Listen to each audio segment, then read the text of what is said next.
యాక్చువల్‌గా ఎక్కడైనా either medico or non medico, either pharmacy, non pharmacy ఎక్కడైనా సరే ఒక ఉమెన్ అనే అమ్మాయిని గానీ, ఒక గర్ల్‌ని గానీ, ఉమెన్‌ని గానీ ఎవరినైనా సరే ఐదర్ చిన్న పిల్లని గూడా వదిలిపెట్టరు.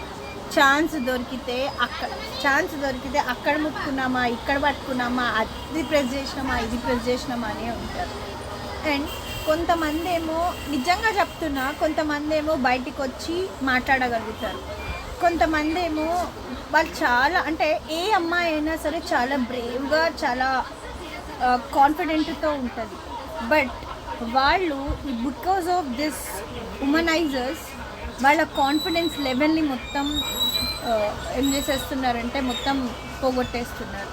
అండ్ లిటరల్గా వాళ్ళని ఒకలాంటి హెరాస్మెంట్ ఉంటుంది అనమాట. చెప్పుకోలేరు బయటికి చెప్పుకుంటే, ఫ్యామిలీతో చెప్పుకుంటే ఫ్యామిలీలో ఏమంటారు, పోనీ ఎవరితోటన్నా అక్కతోటో అన్నతోనో చెల్లితోనో చెప్పుకుంటే వాళ్ళు ఎట్లా ట్రీట్ చేస్తారు, నీకేం అవసరం అంటారు. ఇన్ కేస్ వాళ్ళు ధైర్యం చేసి మామ్తోనో డాడీతోనో చెప్తే మనకెందుకు అంటారు. అయితే పెళ్ళైన అమ్మాయి హస్బెండ్తో చెప్పుకుందనుకో, నీకేం అవసరం, నువ్వెందుకు మాట్లాడాల్సి వచ్చింది అంటారు.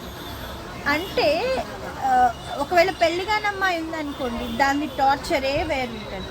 ఇది కూడా చెప్తున్నాను, కావాలని చెప్పి వాంటెడ్గా ఎవరు కూడా వాంటెడ్గా ఏ అమ్మాయి కూడా అబ్బాయి దగ్గరికి వెళ్ళి నువ్వు రా నేను రెడీ ఉన్నాను, నువ్వు మనం అక్కడ పోదాం ఇక్కడ పోదాం అని ఎవరు అడగదండి, ఎప్పుడూ అడగదు.